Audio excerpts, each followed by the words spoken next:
pagdating sa bayan ng Cavinti, ang tahanan na punong-puno ng masisiglang ngiti at kilala bilang The Glamping Capital of Laguna. Dito, matutuklasan mo ang mga kamangha-manghang tanawin, natatanging kultura at mga produktong ipinagmamalaki ng kanilang bayan. Halina't sabay-sabay nating tuklasin at damhin ang kagandahan ng Cavinti.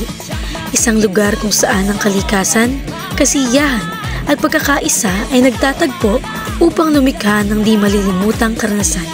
Halina, tara at tuklasin ang yaman ng aming munisipalidad.